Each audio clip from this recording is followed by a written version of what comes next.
And welcome to the third place matchup here in SeaBATTLE 7. My name is Kyon Fusion. As always, we're back together again. Yeah. How are you doing? I'm gonna pretend this lovely Gameworks milkshake, which Yes! is gigantic, is coffee. You It's know what? not. I wish it was. You know what? It's only fitting for both of us here. We started off the day with coffee. It was awesome. It was awesome, and that's just how the day starts. And now my energy is I slowly botched it dying. pretty bad. I'm not gonna lie. Don't worry about it. All right. Before we begin, I'm gonna pull this from you. This is the new poster from from this for this SeaBATTLE specifically, right? Yes, this is from the incredible Ink Pen, who you just saw on stream last set, who is playing for. Was it Speedle or Sneedle? Which one is it? It's Speedle or Speedle. You know what? We'll ask him post. It might have been Sunday morning Sneedle. It might have been. That's probably what it was. Dude, this art honestly is amazing. By the way, we love the lo-fi. Dude, lo-fi girl art. The lo-fi vibes are awesome. I will say that right. I will say that right now. So and yeah, all the sticker. Well, you guys can't really see, but we got the bottle's got a Costco shrimp cocktail. Had some of Ink Pen stickers. We got some other land mascots. There's a Sergi in here somewhere. yeah. Over here, got the garden eel. Oh, there's so much detail. Dude, Not Rainier. It's awesome. Yeah, dude, we'll talk about all the detail there. I have a good vantage point over there. They will be queued up here in just a few moments here, Fusion. The third place matchup against. It's team name, and that is what it is. The Saturday Night Speedle team that's here. Actually, I did so. Here in Gameworks, I was busy playing pool with one of my teammates. I actually had a glance at the monitor and missed a barn burner in the Undertow Rainmaker matchup. That's how we got. That was awesome. It was so close. They ran it up that ramp, but lost by 1 point. That could have taken it to a game 5. They were doing really well this tournament. I think both these teams have had a really good run. Neither of these teams have podiumed before, if I'm not mistaken. So big opportunity for both of them. Team name, this is definitely their best performance. They've been doing super well. And one of these teams is going to go home as third place with a medal. So I'm super excited.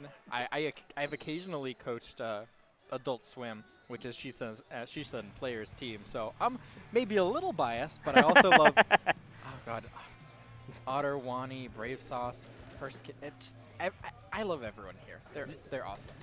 I'm gonna go. These on are the all record. SeaBATTLE regulars. So like, whoever wins, it's gonna be great. You know what? I'm always happy to see any team, any player, no pun intended, make their way to SeaBATTLE and actually participate, especially those who are the regulars. But we got a game to focus on right away. 10 seconds into the matchup, Mega Mart Zones, for those checking in, is your first map. I'm taking a look right away at the weapons. I'm not at all shocked by any weapon choices that are on the board, or maybe other than the Brella, but the Brella's amazing in land, let's be honest here. Right away, 10 points has been scored. Almost the tiebreaker, almost the lead change there for team name, but that will not be the case at Saturday Night Speedle. They're just trading back and forth we go. Fusion, and about 35 seconds into the matchup, nobody breaking through 10 points quite yet. Yeah, nobody just yet, but here comes that hammer from player. Finds one pick, but nice job from Wani coming from an off angle, able to shut it down. That's going to allow Speedle to remain in control of the zone here, keep the timer ticking down, and now after a couple members of Team Aim are taken out, there's a little bit of a stagger. Saturday Night Speedle looking to push their advantage here with that Inkjet coming out around the right side. That's going to let Curse Kid get in, create an opening. Wraith challenged on the right side, ends up finding the pick, and now is in a prime position to allow Team Name to get back into the zone. Will that cooler allow them to move in? But it'll at least give them a second chance at it. Yeah, second opportunity there right now, but it looks like there is going to be the 3 members that have dropped, excuse me. Saturday Night Speedle losing 3. This should be the zones flip. Potentially, nope, there it is. Team name already getting that zone split. They did put Saturday Night Speedle in the penalty points. Right now, player still lurking large, looking to see if they get a few slashes, misses a few, and is getting cornered by 3 members. A very tragic case there for player, but player definitely tried. But right now, team name still holding on to the zone pretty well despite losing the 2, but the zone is going to slowly change hands. And Fusion, in any zones map, we are now stuck deep into penalty points territory, and both teams will be trying to fight for it. Yeah. I mean, we saw Otter with the Brilla there, staring down the Charger, as well as 2 jumps in, unable to capitalize, not able to one-hit anyone with that weapon. But after all of that, Saturday Night Speedle back in control here. Otter's going to move in on the right side, ends up finding a pick, even though they're getting chased by Wraith here. Wraith on those dualies is going to end up backing off to try and find another way into this encounter, and they're going to go down in the process. Otter is tearing them apart. The Inkjet is going to continue the onslaught. Saturday Night Speedle, only 12 points left on the timer. The Jet's going to lock them into spawn, and Saturday Night Speedle's going to lock up game one. That, you know what, the finisher is always my favorite here in this case, and that Inkjet was just amazing to see, getting a few spots deep into that base. And Saturday Night Speedle, I mean, honestly, it was so close back and forth. Team Name had a few opportunities. I would have loved to see a player who was able to get a few picks until they got cornered by the 3 members that just collapsed onto them. But in that case, Team Name just not enough manpower left in the tank for that. And that's how we got game 1 over to Saturday Night Speedle here. And you mentioned before all these players here. It's SeaBATTLE regulars. I'm not one of them, so you guys will definitely know more of the history than I will. But I mean, these guys play phenomenal, and I know some of them, especially the matchup we saw earlier with it was Saturday night and Sunday morning. One of those 2 names will be eventually correct. Kronos was coaching one of them, so I'm really excited to see how both teams continue to perform, especially throughout this best of 5. Yeah, absolutely. I mean, something that's been awesome to see is all of these individual players just slowly but surely improving, and it's been so much fun to watch all of them improve. I think Wraith's only been to a couple. I Just Awful has been to a couple as well, but yeah, Saturday Night Speedle. These are all people who have been here for nearly every event, so seeing them perform well is not surprising. It's great to see, even if they haven't breached the podium just yet. It seems like this could be their chance. Could be an awesome chance for them here in this 3rd place matchup again. One will make podium if they get the dub here throughout. We get this Inkblot Art Academy Tower Control being the next map on this list here. I know you mentioned they're all regulars. One person I do want to continue to shout out, especially in my earlier block with JPEG. Chemtrails, kind of obscured right now by the roster, but Chemtrails real quickly, regular of SeaBATTLE, just not able to make it throughout. I'm still gonna shout you out, courtesy, even if I'm flying out all the way out here for that. So, but you mentioned before, I want to see one of these regulars at least get a nice little 3rd place finish here. But enough rambling from me for as much as I can for SeaBATTLE. Inkblot Art Academy Tower Control is coming up. I'm not at all surprised by the weapons that we have seen from earlier. I wouldn't be shocked that there's very little adaptations. They're about to just queue right into it. I've done enough here, so let's see what happens when we load in. Yeah, I mean, we've been seeing a lot of the same things from these players so far. Very interestingly, both the E-Leader and the Edit, I don't think either of those individually is surprising. Both of them together is definitely interesting. On the other side, we do have Sauce on that Wiper, Otter on the Umbrella, Awani back onto that Crab Charger. That could be very interesting for allowing that tower to make its way past that first checkpoint, which can be pretty challenging to like really break this game open.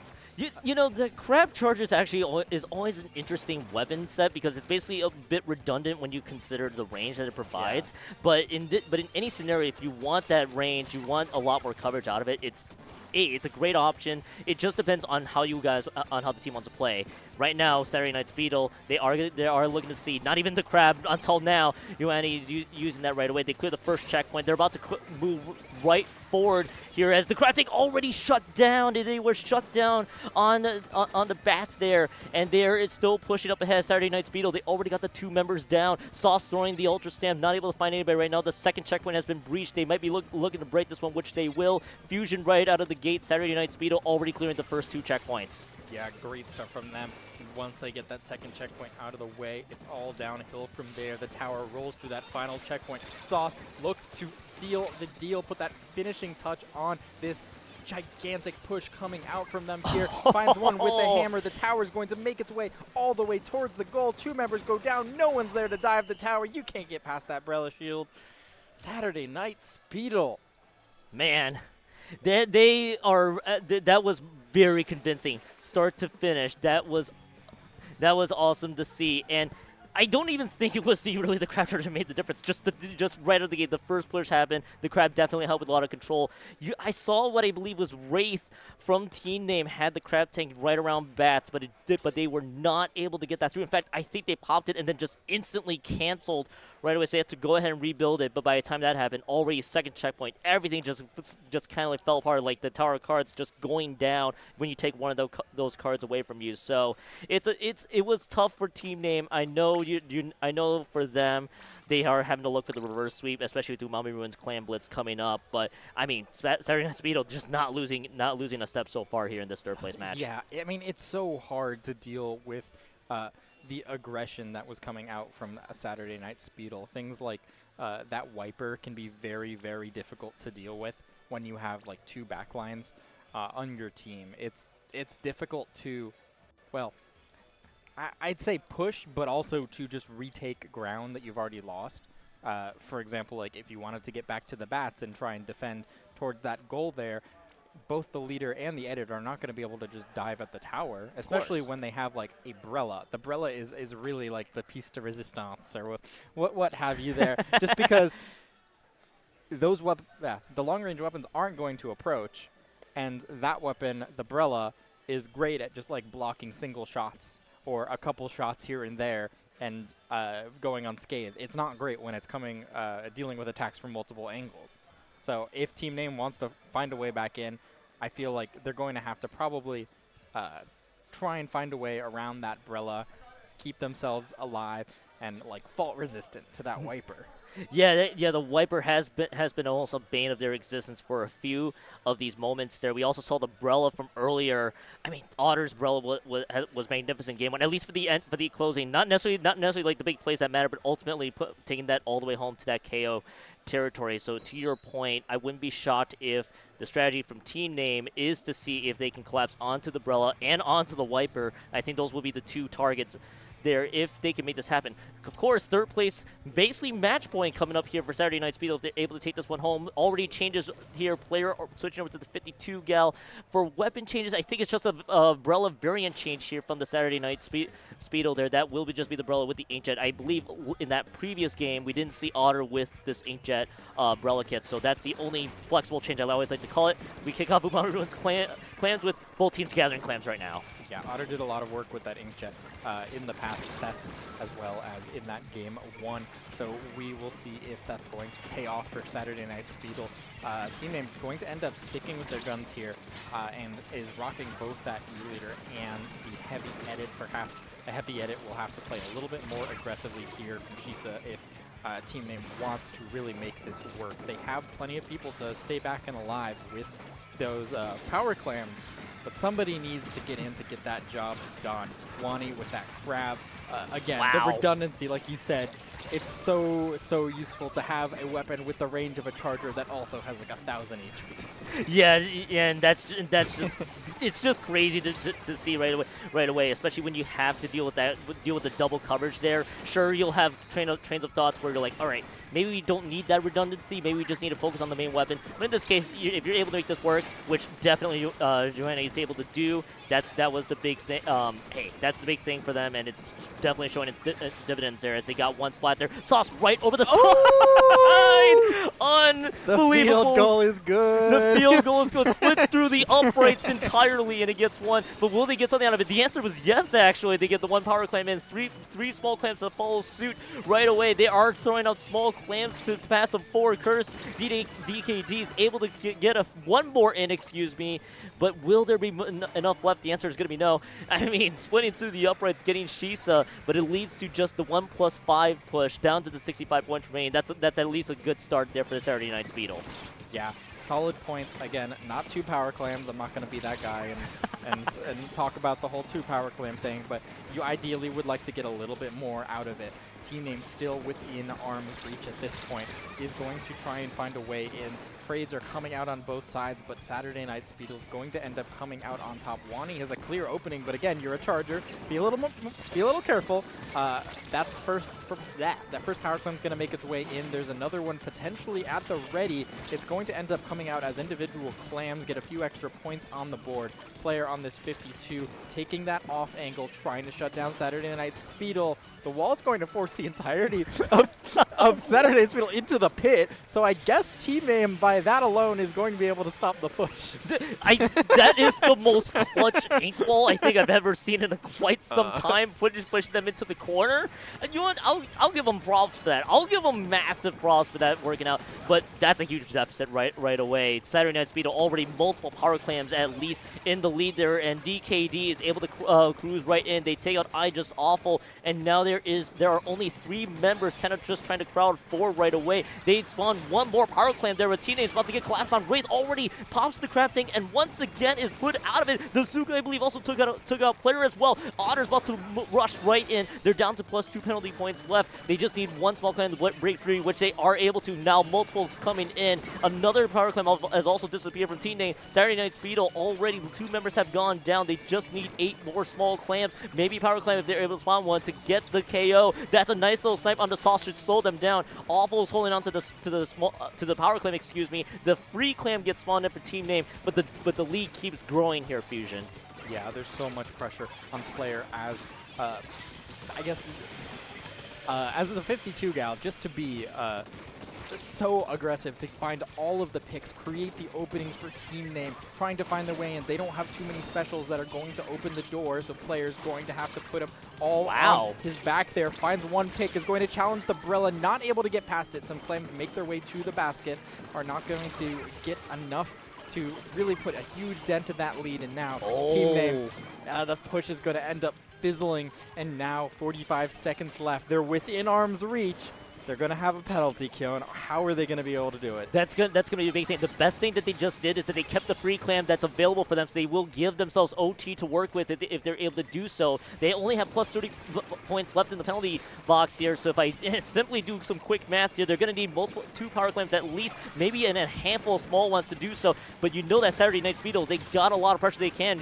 Joanne's already using that crab tank to get a lot of reinforcements on the board. They take out Shisa. Shisa has gone down. That is going to be one member that has to spawn right in. 2 specials are available. That's the crab tank. That's also the wave breaker that is available if they're able to make this one count. And Wraith is shut down again, but there are 2 members that have gone down. There is that power climb that is available. DKD is just trying to stall themselves for time. They might be biting off a little bit more than they could chew. There is the rush in right now. Team Name is trying to collapse on the DKD. They are able to do just that. Shisa using the curling bomb, trying to see if they can get a pathway cleared. Awful's just trying to sneak in. Otter catches them by surprise. Everybody's just trying to rush right in, but Shisa barely in the nick of time. They break through the barrier, but is there anything left? There is just now 1 member alive. It's Riz versus Joanne trying to make this one happen. Can they get the spot on Joanne? The answer is yes. The answer is yes. They are able to keep this push alive at least for a few quick moments. They just need to keep the timer going, but 3 members have gone down. The wipeout is entirely there. It is so close from Team Name, but they just did not have enough left in the tank. And Saturday Night Speedle takes home 3rd place here in SeaBATTLE 7.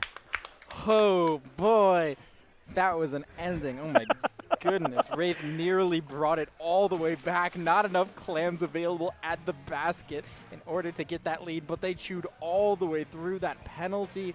Saturday Night Speedle are going to clutch it out and hang on. Got a little bit dicey near the end, but they built themselves up quite a lead in this set and were able to hang on just to seal the deal here. That's going to be a very nice bronze medal for them. So congratulations. They deserve it. They deserve that. That was a well-deserved 3rd place finish. I'm still completely in awe because it's all playing back at me here. They had 2 members down, and they had a great opportunity. The 1v1 from Wraith was awesome, but the problem is it's overtime. You had the timer rapidly descending there. You had to get all the small clams to extend the overtime push for as long as you could. You also have to stagger it out too. You can't rush them all at once.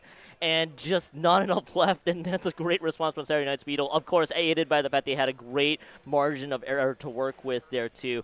Oh my goodness, that so close. But Saturday Night Speedle, 3rd place, a very well-deserved one. I think you mentioned before that might have been their first podium here. Maybe we'll check that afterwards. But yeah, that is awesome. And I mean, I don't know how much you can see from this perspective, but they're all dressed up as the main 4 Deltarune characters. So. I was wondering. Yeah, they are dressed up as the Deltarune characters. I think they're still there. If we're able to get a quick vantage point, they might be trying to leave as soon as they can, though, knowing that the set's basically over. But yeah, they had all the Deltarune cosplays, which was awesome. Halloween was yesterday though, so they are day late on top of it. So, but let's see. But yeah, that is third place. I'm wondering what the queue is because I know Grand Finals is coming up here soon. Potentially. Potentially. I'm just going to say potentially. JVig's just giving me the nod right now, so. Next? Yeah. Next. I'm sure that's going to be coming up. Are we saying we gotta get out of here? Yeah, I think the answer is yes. They got to cut us off. Fusion, it's always fun working with you, even for a quick 3-0. Yeah. But hey, guys, don't go anywhere. Grand Finals here in SeaBATTLE 7 will be coming up shortly. You do not want to miss a thing.